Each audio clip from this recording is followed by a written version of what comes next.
Halo semuanya, hari ini kita akan belajar bersama mengenai menstruasi dengan siklus hormonnya. Oke, menstruasi itu kejadian yang ada di wanita, gitu ya, terjadi di alat reproduksinya. Mari kita lihat sepintas dulu struktur alat reproduksi secara sederhananya ya. Kita gambar dulu alat reproduksi wanita yang pertama adalah uh, rahim atau kita sebut dengan uterus. Nah, secara kasar bentuknya kayak gini. Rahim itu memiliki anggap saja kita menggunakan istilah dua lengan ya, yang melengkung ke kanan dan ke kiri. Nanti di ujungnya akan ada struktur membulat kayak gini. Kita sebut dengan istilah namanya ovarium. Nah, ovarium itu ada dua, di sebelah kanan dan kiri. Tugasnya adalah untuk menghasilkan ovum yang nanti akan jalan-jalan ke oviduct sini dan akan mengalami fertilisasi, bisa mengalami fertilisasi atau tidak, tergantung nanti situasinya bagaimana. Nah, mari kita zoom dulu karena ini ovarium akan jadi topik pembahasan yang penting. Kita zoom ovariumnya, nah, kita ambil jadi gambarnya agak lonjong sedikit, nggak apa-apa lah. Di sini kita menggambar ovarium secara lebih jelas. Nah, sebelum masuk ke topiknya, ayo kita bahas sedikit dulu tentang ovarium. Oke, dari awal wanita dilahirkan itu sudah ada ovariumnya. Nah, di dalam ovarium itu ada banyak sel-sel kecil, kita anggap sel saja, jumlahnya ribuan. Nah, sel-sel kecil ini disebut dengan istilah namanya folikel. Nah, folikel ketika wanita tersebut belum dewasa, dia seperti kalau kita anggap ovarium itu kayak pabrik gitu ya, dan folikel pekerjaannya itu kayak pengangguran. Jadi mereka ada tapi nggak melakukan apapun, diam, nggak ada gunanya gitu kan ya, seperti sampah masyarakat. Nah, berikutnya ketika wanita tersebut sudah mulai masuk fase dewasa, maka nanti ada perubahan hormonal di dalam tubuhnya. Salah satunya nanti mulai ada ciri-ciri yang namanya menstruasi. Menstruasi sebenarnya itu pertanda bahwa folikel atau ovarium itu secara keseluruhan sudah mulai bisa menghasilkan produknya yang kita sebut dengan ovum. Jadi dari awal kita coba anggap dulu, sederhanakan ovarium itu sebagai pabrik ovum dan folikel itu pekerjanya. Oke, mari kita lanjutkan. Nah, ketika seseorang sudah dewasa, maka otak pasti sudah menyadari itu, karena memang yang mengatur awalnya otak gitu ya. Maka ketika sudah dewasa, otak akan menghasilkan salah satu hormon yang kita sebut dengan istilah namanya FSH atau disebut dengan follicle stimulating hormone. Di Indonesia kan adalah hormon pemicu folikel, atau tugasnya FSH itu adalah untuk memicu perkembangan folikel. Perkembangan folikel. Maaf tulisannya agak jelek. Nah, mari kita balik lagi ke pabriknya, ovarium.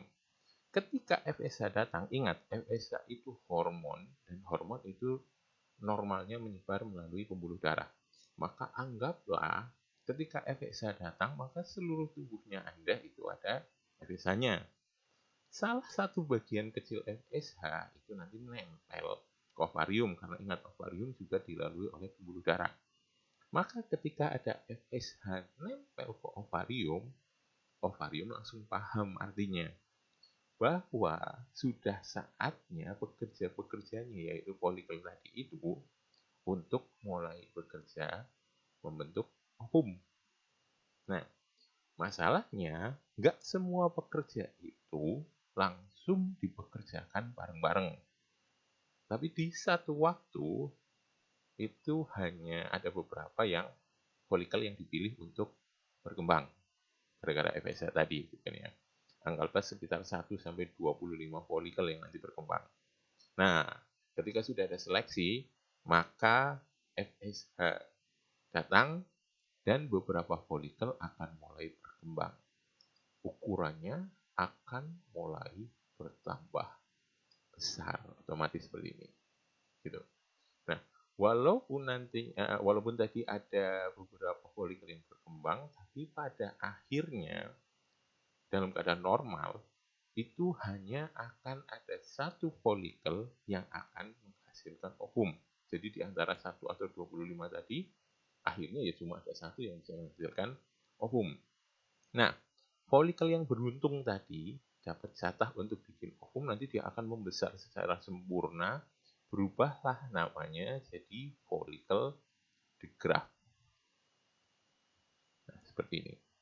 Nah, di dalam folikel digraft ini ada suatu sel yang istimewa, sel kecil. Ini sel yang kita sebut dengan istilah namanya ovum. Oke, nah lihat. Ketika folikel yang memang tugasnya bikin ovum dan sudah menjadi folikel digraft dan ovumnya udah ada, maka tugas dari FSH pun dinyatakan sudah selesai. Gitu kan? FSH sudah selesai menjalankan tugasnya itu untuk memicu perkembangan folikel untuk membentuk ovum. Maka setelah ovum jadi, dan ovum jadi itu biasanya di hari ke-14. Oke, untuk sepintas menurut sebentar. Jadi untuk siklus menstruasi biasanya secara normal gitu itu terjadi 28 hari sekali. Misal ini awal menstruasi, maka di sini akhirnya itu 28. Hari ke-28 nih gitu kan, ini hari ke-0. Nah, hari ke-0 itu ditandai dengan pertama kali keluarnya mens. Nanti biasanya sekitar hari ke-7 mensnya selesai gitu. Dan nanti mulai perkembangan folikelnya lagi. Dan ketika sudah jadi ovum ini, sudah jadi folikel digraft dan siap dikeluarkan ovumnya, itu nanti ada di kisaran hari ke-14. Oke, mari kita lanjutkan dulu. Nah, ingat tadi ketika FSH memicu perkembangan folikel, maka folikelnya akan berkembang. Dan di sini dapat satu bonus, yaitu sel-sel di sekeliling folikel itu menghasilkan produk tambahan yang mungkin Anda kenal sekali, disebut dengan istilah namanya estrogen. Nah, jadi ingat, estrogen dihasilkan oleh sel-sel di pinggiran folikelnya. Anda sangat kenal dengan estrogen. Salah satu fungsinya adalah untuk memberi ciri sekunder pada wanita dewasa, kan? Tapi dalam siklus menstruasi ini ada tugas folikel yang ada tugas estrogen yang sangat penting, yaitu dia menyiapkan apa yang nanti dibutuhkan oleh ovum. Gini, ovum tugasnya adalah nanti untuk ketemu dengan sperma.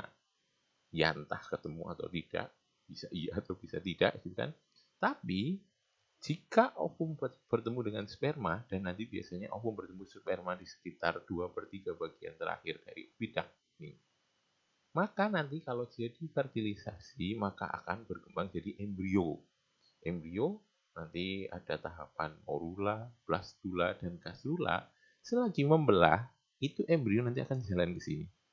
Dan nanti suatu saat dia akan nyampe di rahim. Nah, ingat, embrio suatu saat itu harus nempel ke dinding rahim.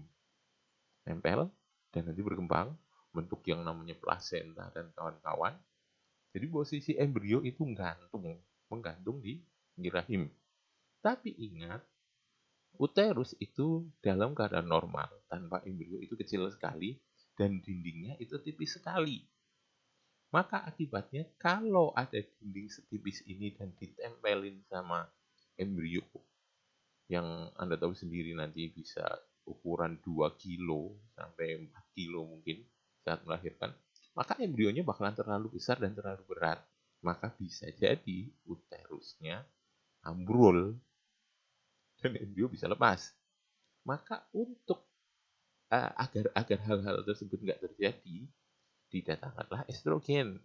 Salah satu tugas estrogen dalam siklus menstruasi adalah dia fungsinya untuk menebalkan dinding rahim. Jadi fungsinya untuk menebalkan dinding rahim atau kita sebut dengan istilah namanya endometrium. Nah, maka ketika estrogen sudah keluar, pelan-pelan dinding rahimnya ini pun akan jadi semakin tebal. Dan ketika dinding rahim makin tebal, maka di sini akan makin banyak pembuluh darah yang tumbuh di sini. Jadi banyak pembuluh darahnya jadi gede-gede.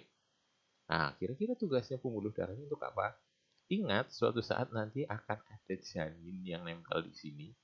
Dan janinnya butuh supply, baik oksigen lah, nutrisi lah, dan kawan-kawan itu dari orang tua. Dan nutrisinya hanya bisa disampaikan melalui jalur pembuluh darah ini.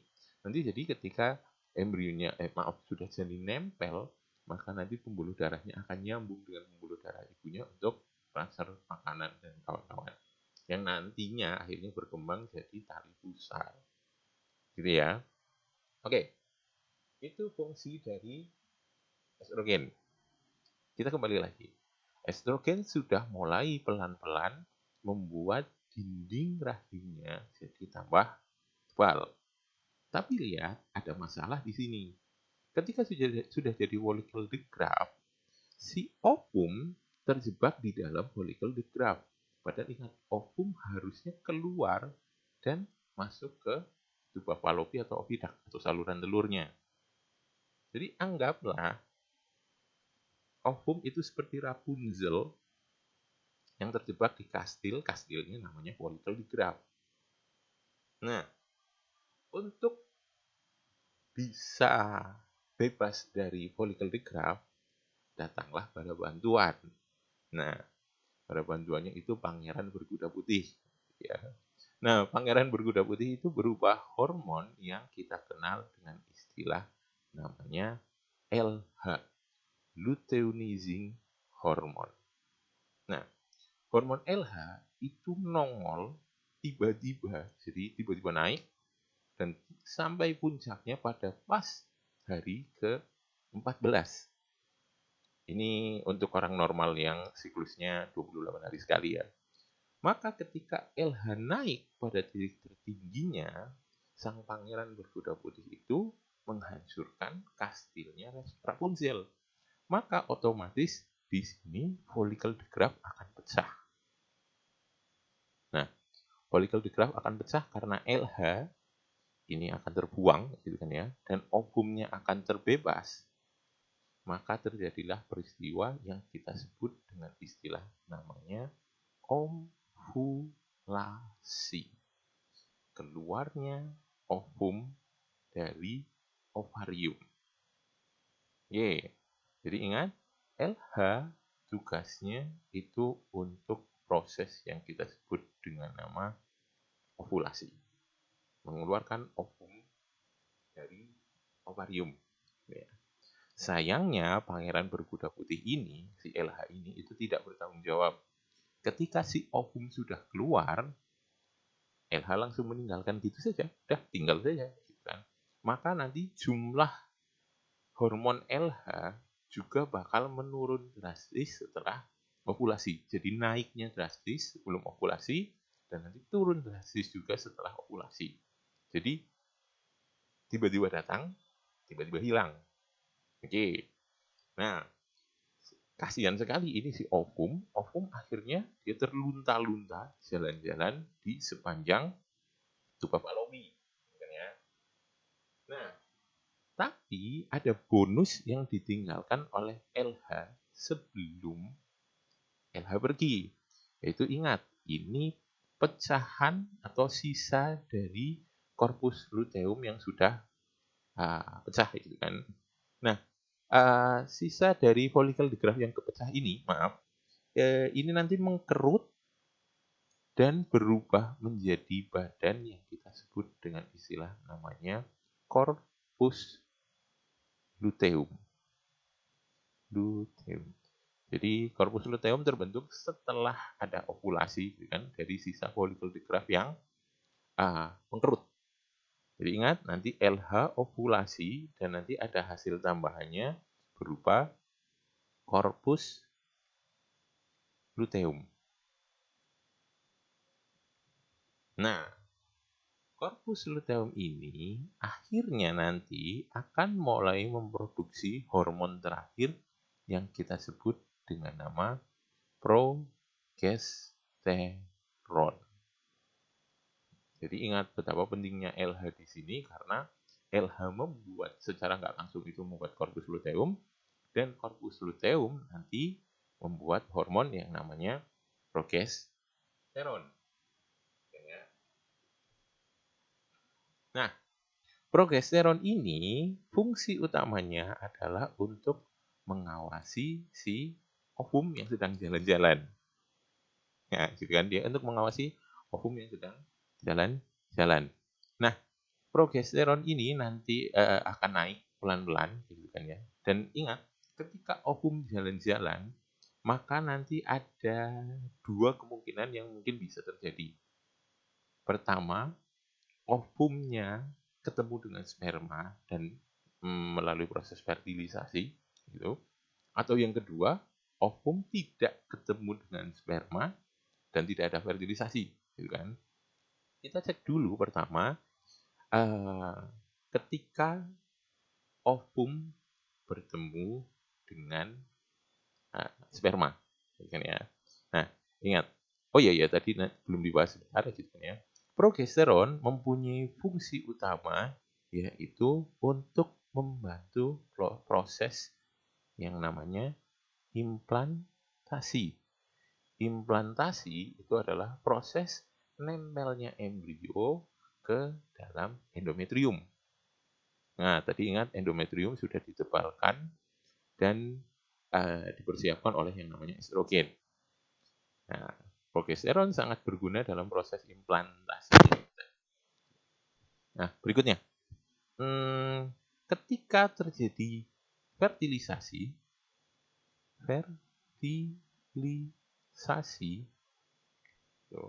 maka otomatis yang namanya ovum berubah jadi embrio, bertemu dengan sperma, jalan, dan akhirnya dia implantasi ke dalam endometrium. Nah, ketika terjadi fertilisasi, apa yang nanti akan terjadi? Maka pertama, estrogen yang berfungsi untuk menebalkan endometrium, dia akan dijaga jumlahnya tetap tinggi. Kenapa? Karena estrogen fungsinya untuk menebalkan endometrium ini tadi. Dan endometrium itu untuk menjaga agar si jabang bayinya itu tetap nempel dan tetap bersandar di uterus. Maka kalau sampai ada ibu hamil dan estrogennya turun, bisa gawat karena bayinya bisa brojol keluar tiba-tiba gitu kan ya. Dan yang kedua lagi, nanti si progesteron juga akan terus dijaga kadarnya tetap tinggi. Jadi dua-duanya kadarnya akan tetap tinggi. Gitu kan ya.